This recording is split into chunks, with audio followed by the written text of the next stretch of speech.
I've seen a lot of posts about the Big Meech concert getting canceled. What I'm not seeing is anybody blaming Rick Ross for this shit. Nobody is saying, yo, Rick Ross, it's your fault. The lights were set, the stage was ready, and fans were hours away from witnessing Big Meech's triumphant return to the spotlight. Then suddenly, darkness. His comeback concert vanished into thin air, leaving everyone stunned and pointing fingers. While chaos erupted online, one name kept slipping through the cracks: Rick Ross. The same man who'd been flooding social media with videos of himself and Meech, flashing stacks of cash and promising a legendary comeback, was nowhere to be found. When it all came crashing down, was this just bad luck, or had the biggest boss orchestrated the ultimate betrayal? Already know, car show going down June 7th. Get online right now, get your tickets right now. But for the hustlers, I want y'all to understand, you gotta stop making business personal.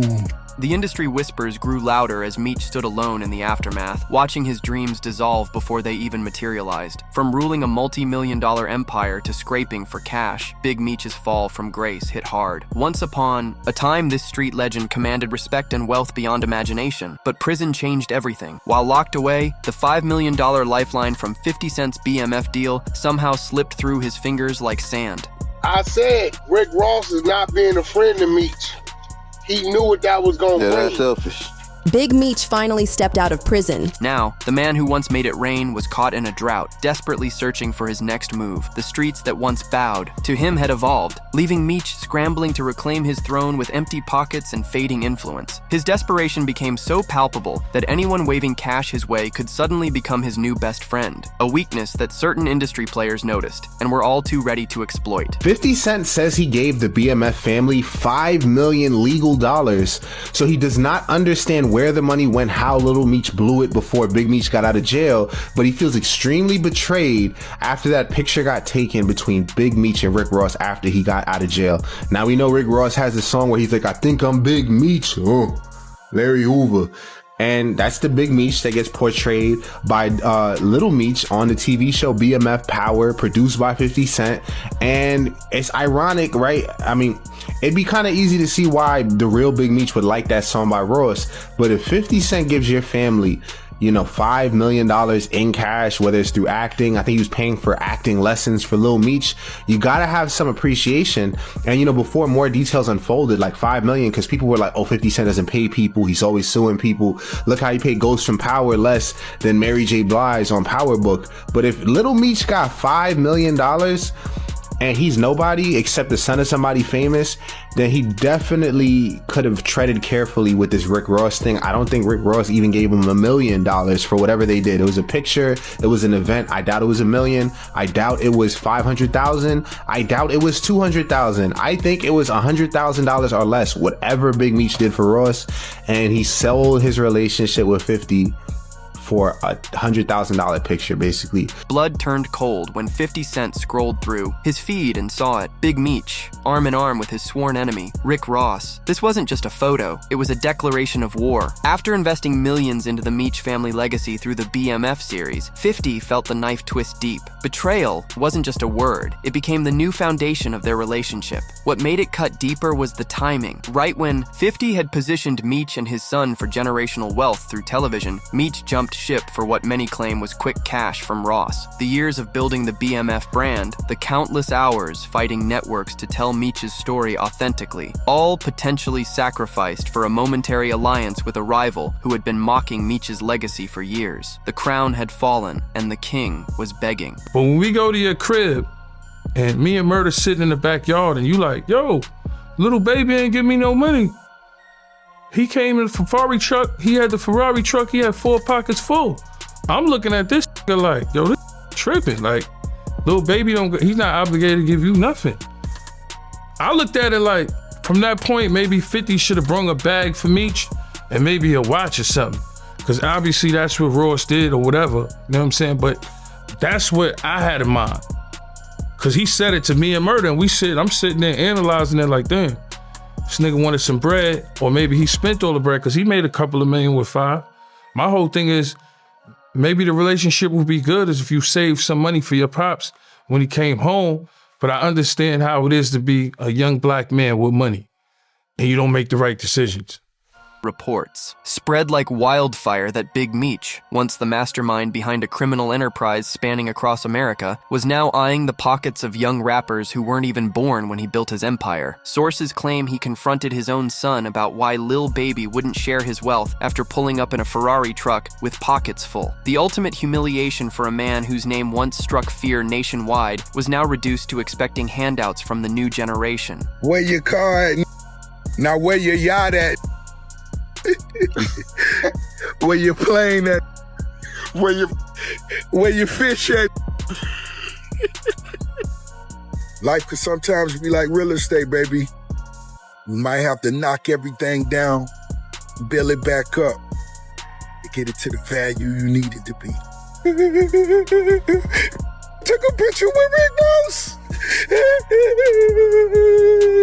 You like a hoe. Put your back against the wall and just slide down. This desperate scramble for cash painted a tragic picture. A legend who couldn't adapt to the new world, watching younger men living the life he originally scripted while he struggled to pay his bills. His past glory had become his present prison, Turkey. Yeah, like business is business.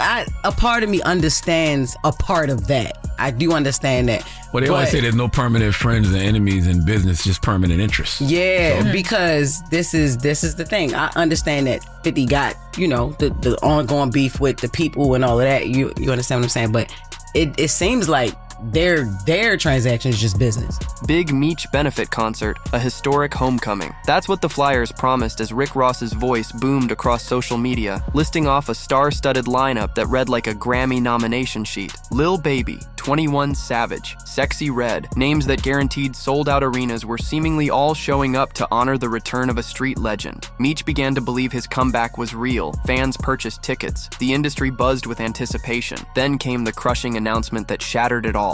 February 13, the Big Meech home benefit concert.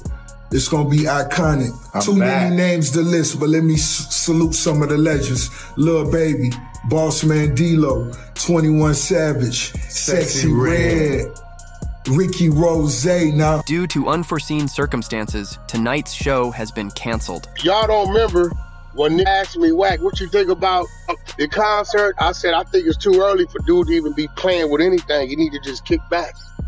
I said it's too early. You don't need to be doing nothing. You eliminate that, ain't none of that on in his life right now. It's too early. I said it. When they said, yo, I said, yeah, too early, for him to be doing any of that. He need to just lay back, focus on TV, get his business right with 50. He don't need to be for none of that. I said, but I understand why he's doing it, because he's infatuated with that rap. He always wanted to do it. He was never successful at doing it. If you eliminate him doing this, there's no him standing with Rick Ross. There's no 50 tripping. None of it. There's no exposing coming.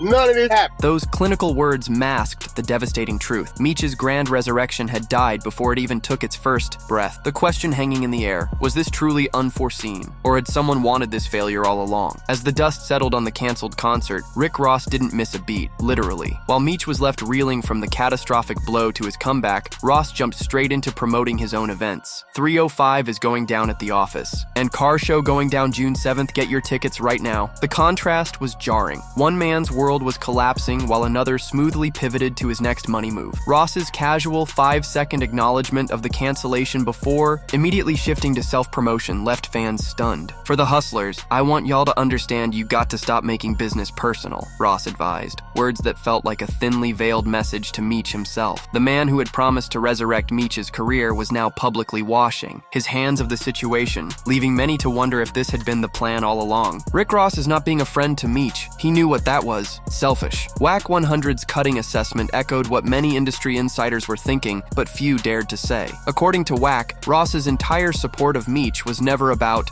genuine friendship. It was calculated warfare against 50 Cent. By pulling Meech into his orbit, Ross could strike at 50 where it hurt, his successful BMF empire. The industry veteran painted a dark picture. Ross using Meech as a human chess piece, placing him directly in the crossfire of a long-standing beef, knowing full well the destruction it would cause. That was a selfish act, Wack continued, suggesting. Ross's true intention was simply to show he could control Meech, proving his power over 50's prized business partner. Now with the concert canceled and after-parties shut down, Meech was left alone to face the consequences. The Meech family dynasty, carefully constructed by 50 Cent, began crumbling like a house of cards. It wasn't just Big Meech who stood to lose everything. His entire family had been eating from the BMF television series table. 50 had reportedly given executive producer credits to the whole Meech clan, ensuring generational wealth flowed through a family once known only for crime. But with one photo alongside Ross, that security vanished. When Lil Meech desperately texted 50 about their next season, 50's ice-cold response said it all. What next season? Little Ninja. In a heartbeat, the empire 50 built for them, complete, with Hollywood glamour, legitimate income, and mainstream respect, faced extinction. The family who once ruled through fear now feared for their future, as the bridge back to 50 Cent had been burned beyond recognition. I want to do a real BMF movie, theaters only. Which director? Antoine Fuqua or Quentin Tarantino? Ross's bold declaration on Instagram seemed like a lifeline thrown to a drowning Meech. A big-budget film could potentially resurrect everything that had been lost, transforming the canceled concert disaster into a mere stepping stone towards something greater. But the skepticism was immediate and overwhelming. How can the man who couldn't even pull off one concert suddenly produce a Hollywood blockbuster? Fans questioned. Ross's description of 50's BMF series as a lackluster, small-budget series only poured gasoline on an already raging fire. Was this another empty promise? Another way to use Meech's name for attention? Or could this actually be the comeback vehicle Meech so desperately needed?